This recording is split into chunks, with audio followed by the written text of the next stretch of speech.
اردو میں کہانی زیان اور خوفناک جنگل۔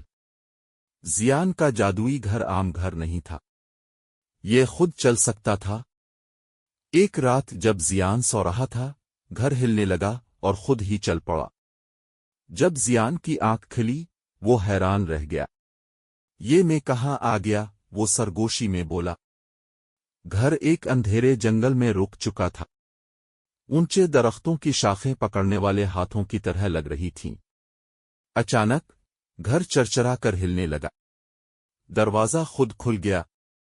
زیان نے لالٹین اٹھائی اور باہر نکلا۔ کوئی ہے یہاں؟ اس نے پکارا۔ ہوا میں سرگوشیاں گونجنے لگیں۔ پھر اچانک اس نے دو سرخ آنکھیں درختوں کے درمیان چمکتی دیکھی۔ حکم! کون ہے وہاں؟ زیان ہکلایا۔ ایک گہری آواز گونجی، تم میرے جنگل میں آ گئے ہو، اب تمہیں میرا کھیل کھیلنا ہوگا۔ سائے جیسی خوفناک مخلوق آگے بڑھی، لمبی اور تاریک، اس کی چادر ہوا میں لہرا رہی تھی۔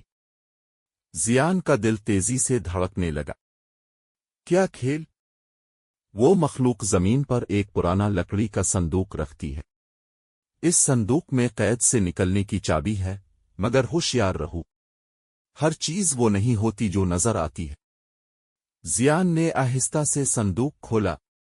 اندر تین چیزیں تھیں، ایک سونے کی چابی، دو ایک کالا پتھر، تین دھواں بھری شیشی۔ زیان نے سانس لی۔ اگر وہ غلط چیز چنتا تو ہمیشہ کے لیے قید ہو جاتا۔ اس نے کالا پتھر اٹھایا۔ جیسے ہی اس نے اسے چھوا، جنگل ہلنے لگا۔ سائے کی مخلوق چیخ مار کر غائب ہو گئی۔ زیان کا گھر ہوا میں اچھلا اور تیزی سے واپس گاؤں پہنچ گیا۔ میں ہمیشہ کے لیے قید ہونے والا تھا، زیان نے خوف سے کہا۔ اس دن کے بعد زیان نے جادوئی منتر بول کر سونے کی عادت بنا لی تاکہ